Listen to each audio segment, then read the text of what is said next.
Well, I feel honored to have this conversation and to be able to enjoy Jill and Brian Keepers in a minute. I'll introduce them. But I wonder whether you've heard the story of Horace Rackham. Rackham, R-A-C-K-H-A-M, Rackham. Horace was employed by Henry Ford as his attorney for incorporation, articles of incorporation for the Ford Company. As Henry Ford was describing this idea of affordable horseless carriages for everyone, Horace Rackham was just enamored by this, and he thought, man, I'd love to invest, and Ford says you should, and so on. But before Rackham made that decision, he went to his banker for advice, and so this was the president of the Michigan Savings Bank at the time, and he said, do you think I should invest? And the banker thought for a minute, and he says, you know, the horse we will have with us forever. The automobile is a passing fad. I recommend you do not invest. Now I tell you that story for two reasons. One, you can be living in a time of incredible, significant change and not recognize it, right? That's the first thing. And the second reason I tell you that is that not having imagination during one of those liminal periods, those times of change, can be extraordinarily costly.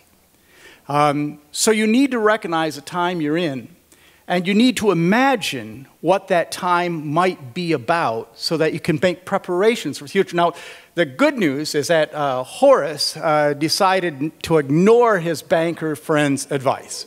And he scraped together $5,000 in 1903 and invested it in Ford Motor Company, and sold it 10 years later, his $5,000 investment, for $12.5 million, which is today worth $350 million, a third of $1 billion he made by having the courage to imagine what could be. And as a matter of fact, the Rackham Foundation is interesting. I read about it yesterday. It says the foundation is about promoting the health, welfare, happiness, education, training, and development of men, women, and children, particularly the sick, aged, young, erring, poor, crippled, helpless, handicapped, unfortunate, and underprivileged, regardless of race, religion, or station.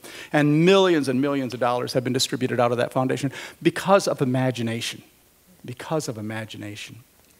And so this conference, as Larry has said, has been talking about being in the land between, this liminal space, and recognizing it as such, right? And what we'd like to talk about is the importance of holy imagination in the midst of that changing time. And now, just a definition of holy imagination is a vision of a God-shaped future that produces passion. A vision of a God-shaped future that produces passion.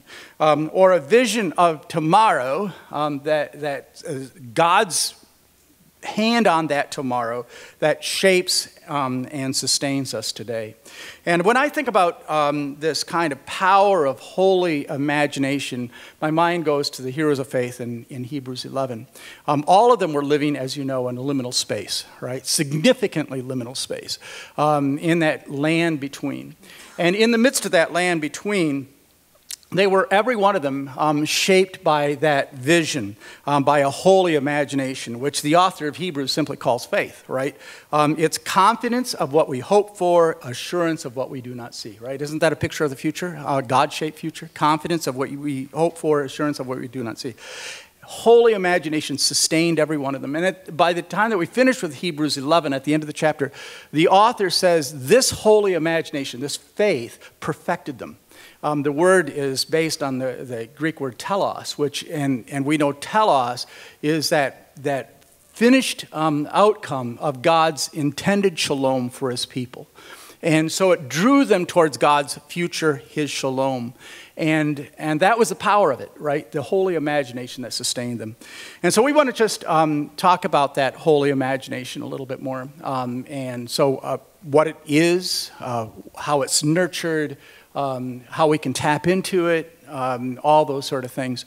And so my conversational partners are Jill Verstig, who's COO, as I think all of us know, of the RCA. Her doctoral studies were actually in adaptive leadership and organizational change. Married to Shane. Has 4 sons. She loves Mexican food and watching her sons play hoops and collaborating with other leaders innovatively, and Hawkeye football. This is not a safe location for, there you go, all right.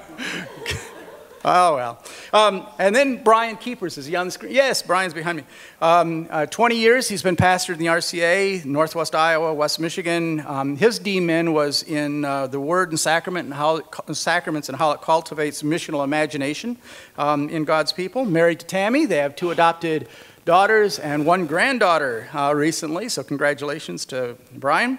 He enjoys running and biking, reading books, watching good films and shows, making art with his daughters, especially painting and drawing. So very cool. Great to have Brian with us. So I'll turn it over to Jill for your comments and thoughts. Great.